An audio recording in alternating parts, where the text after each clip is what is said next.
Assalamualaikum warahmatullahi wabarakatuh. Alhamdulillahi wa kafa wa sallama ala ibadihi alladhina al-mustafa wa ala alihi wa ashabihi wa mawalah wa la hawla wa la quwwata illa billah. Amma ba'du. Al-Mukarram sahibul fadilah, sahibul bait, Habib Salim Segaf Al-Jufri. Allahu Akbar. Presiden, Sekjen, Wakil Ketua MPR. Karena namanya sudah terus-menerus disebut, jadi saya nggak usah nyebut. Habib Nabil, Habib Soleh, sahabat saya Maman, dan saudara-saudara saya dari Partai Nasdem, keluarga besar PKS, semua saya cintai, saya banggakan, saya hormati. Kita bersyukur pada Allah karena hari ini kita dipertemukan di majelis yang terhormat, majelis yang mulia, dalam rangka memperingati Maulid Nabi besar Muhammad SAW sebagai mahabbah kita, cinta kita, dan sekaligus harapan kita untuk memperoleh syafaat, sekaligus memperingati Hari Santri. Karena itu sekali lagi kita bersyukur. Syukur yang kedua adalah saya diundang. Tentu saya pidato di sini, materinya tidak mewakili materi atau pikirannya Pak Surya atau pikirannya Nasdem. Selamat datang Jazil Fawaid, sahabat saya. Ya, Jazil ya, Wakil Ketua Umum.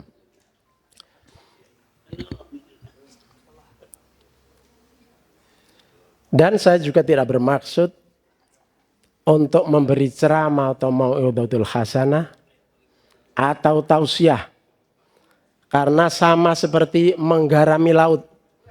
Ini ulama, habib semua, ini pusat dari ilmu agama, ilmu pengetahuan. Saya hanya ingin pertama lebih mendalami ta'aruf sesuai dengan perintah Al-Quran. Ya ayyuhan nas inna khalaqnakum min dzakarin wa untha wa ja'alnakum syu'uban wa qabaila lita'arufu. Inna akramakum indallahi atqakum. Ta'aruf. Kata PKS, kalau kita sering-sering ta'aruf, maka akan lahir tafahum. Saling memahami. Kalau kita sudah mencapai tafahum, maka capaian berikutnya adalah ta'awun. Ya, ta'awun ya, atau melompat.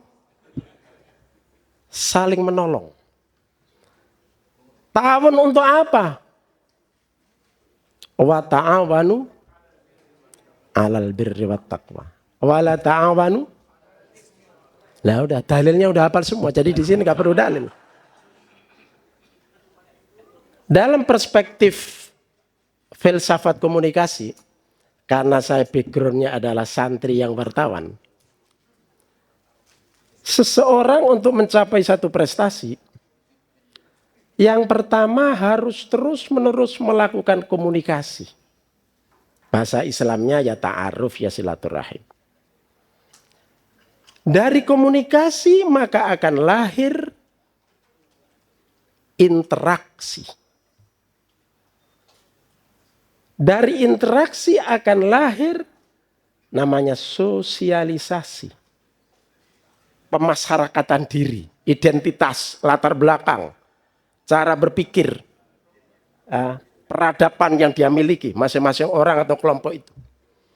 Dari sosialisasi akan lahir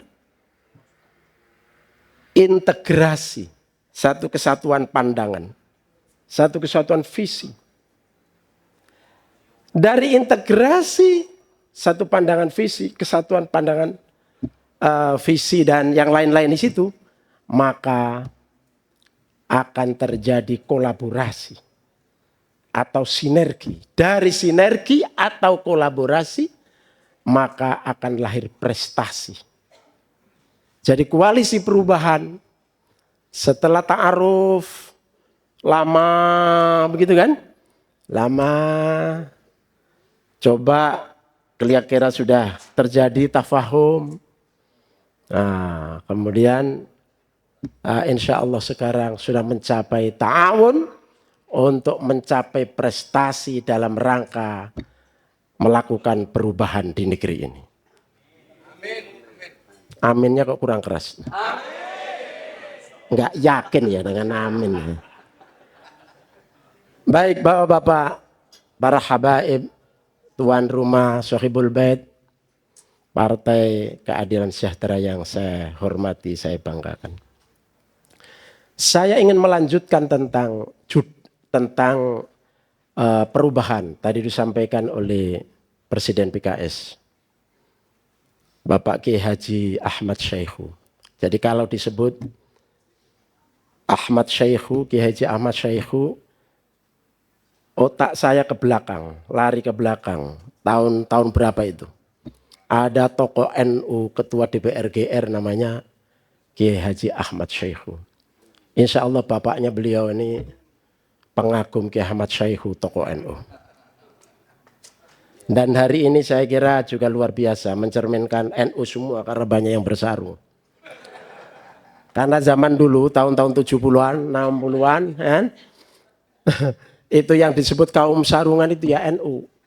Kalau di luar NU itu ya Islam yang berdasi, kan? NU sarungan, tapi sarungannya itu ada celananya di dalam. Celana cingkrang, tapi cingkrangnya tidak seperti cingkrang yang sekarang. Mbak Wahab itu terkenal, itu ya bersarung cingkrang ke DPR GR atau konstituante ya pakai sarung ya pakai celana, istilahnya celana agama. Nah, Pak Syaikhu tadi menyampaikan soal perubahan dengan dalil-dalilnya. Saudara-saudara, akar dari sebuah gerakan perubahan itu adalah insya Allah, dan itu kita yakini adalah dari Islam. Renaissance, ya kira-kira meskipun mereka tidak langsung mengaku itu dari Islam, tapi itu karena zaman itu kitab-kitab, referensi-referensi yang tersedia tentang itu adalah Islam. Dalilnya banyak. Saya tidak mau dalil lagi tapi ingin menambahkan saja. Hadis Nabi misalnya, "Man kana yaumu khairan min amsihi fahuwa rabihun." Siapa hari ini lebih baik dari hari kemarin maka beruntung. Wa man kana yaumuhu mithla amsihi fahuwa khusran. Siapa yang hari ini sama seperti kemarin rugi. Wa man kana yaumuhu syarran min amsihi fahuwa mal'un. Siapa yang hari ini lebih buruk daripada kemarin, dari hari kemarin maka dia terlaknat. Saudara, jadi perubahan, gerakan perubahan itu adalah sunnatullah, sunnatur Rasul. Itu ada dan akan terus-menerus kita harus melakukan perubahan.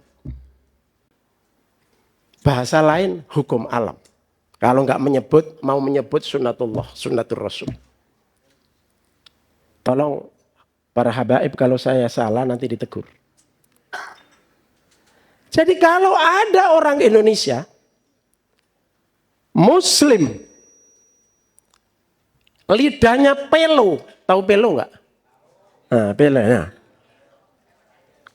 Apalagi anti terhadap perubahan itu adalah melawan sunatullah.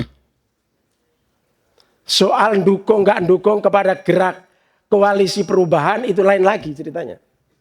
Itu nggak ada masalah. Tapi ketika ada orang yang anti, sulit untuk mengucap perubahan, padahal itu sunatullah, itu dia melawan hukum Allah.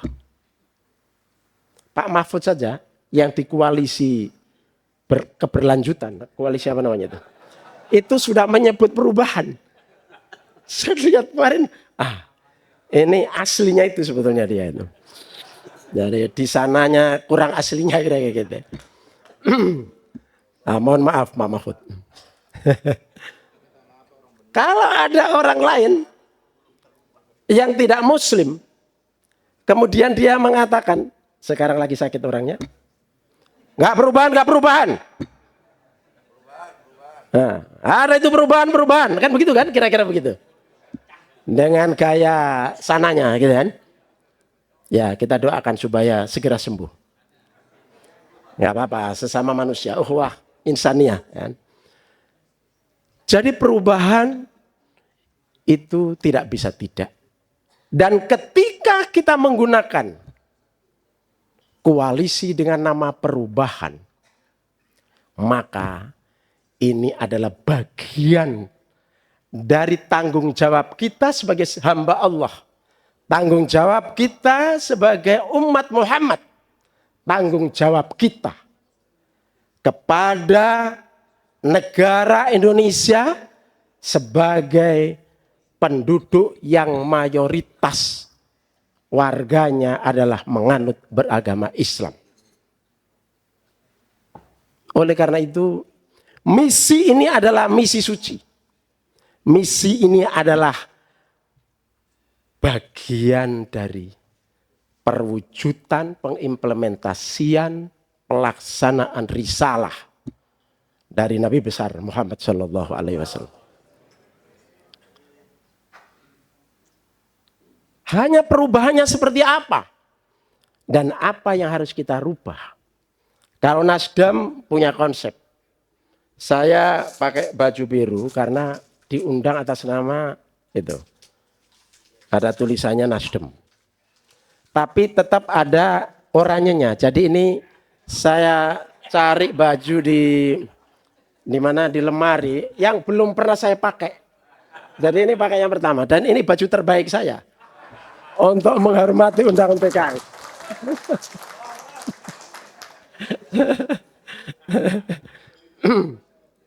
Jadi apa tadi? Sampai di mana tadi?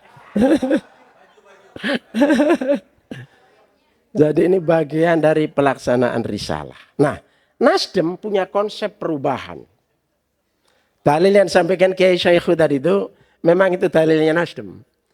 PKB lain lagi punya dalil dia juga. Al-mukhafadatu alal qadimis salih wal akhdhu bil jadidil aslah. Itu sebetulnya Nasdem menerjemahkannya juga dari situ sebetulnya antara lain. Al-mukhafadah menjaga, memelihara, melestarikan. Alal qadimis salih, warisan-warisan lama yang baik. Warisan salafus saleh, warisan para anbiya, warisan para khalifah, sahabat dan seterusnya.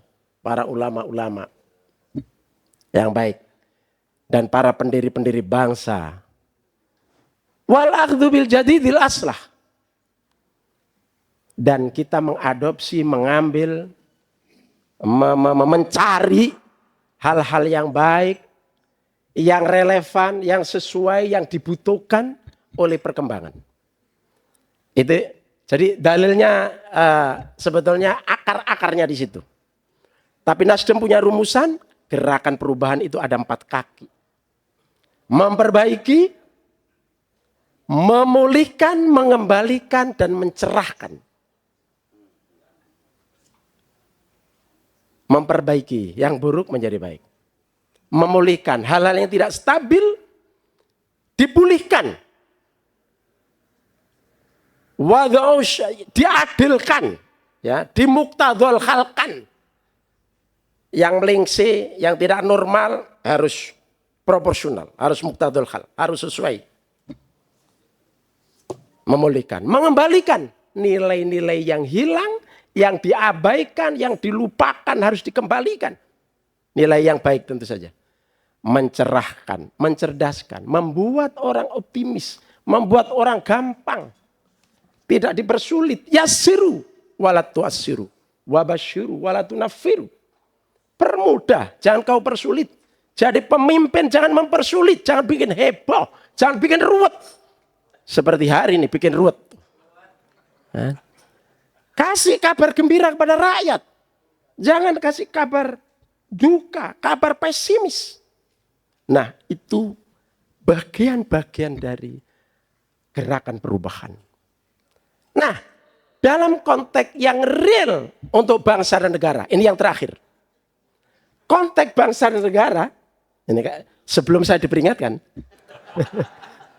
apa yang harus diperbaiki? Ibu bapak dan saudara-saudara sekalian, ini bagian dari renungan kita. Pikiran kita yang kemudian kita saling berpikir, kemudian kita renungkan, kita nanti diskusikan, kemudian kita sampaikan ke publik, dan itu nanti insya Allah juga menjadi rumusannya koalisi kita, calon presiden kita. Saudara, 78 tahun merdeka kita, betul ya? 78 tahun. Ada pertanyaan di situ. Kenapa sudah 78 tahun kemerdekaan dengan membawa misi dan sekaligus cita-cita nasional, cita-cita kemerdekaan. Cita-cita kemerdekaan itu tidak banyak sebetulnya. Setelah dimerdekakan, kemudian ada pemerintahan, maka pemerintahannya punya empat tugas pokok. Pak Hidayat Nur Wahid sangat hafal. Melindungi segenap bangsa dan seluruh tumpah darah. Memajukan kesejahteraan umum, mencerdaskan kehidupan bangsa, ikut menciptakan perdamaian dunia. Pertanyaannya adalah, apakah rakyat 272 juta atau 3 juta, 73 juta atau pokoknya sekitar itu, apakah semuanya sudah merasa terlindungi? Memajukan kesejahteraan umum, apakah sistem yang telah diciptakan oleh bangsa dan negara kita sekian puluh tahun ini sudah memajukan kesejahteraan? Sesuai termasuk misinya PKS, Partai Keadilan Sejahtera. Yang ketiga, mencerdaskan kehidupan bangsa. Apakah sekian puluh tahun rakyat kita sudah sekolah semua? Kenapa harus sekolah? Karena indikasi cerdas, bisa menjadi cerdas, bisa berubah nasib. Itu karena sekolah. Baik formal maupun informal. Apakah kita sudah ikut menciptakan perdamaian? Seperti sekarang terjadi di Palestina. Apakah Indonesia statementnya terdepan dan bantuannya terdepan? Kayaknya hari ini tidak deh. Yang terdepan kayaknya Pak Hidayat Nur Wahid. Ini pertanyaan, apa yang salah? Mungkin sistemnya, mungkin undang-undangnya di bawah undang-undang dasar, mungkin strateginya, mungkin taktisnya, teknik caranya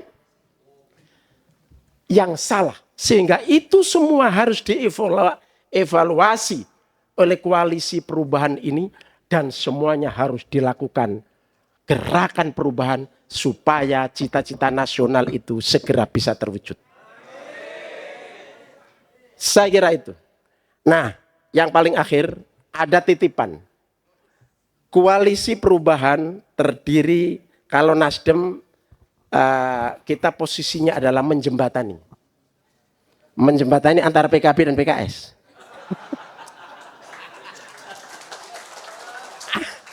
Gak tahu ini, sayap kiri apa sayap kanan, gak tahu ini.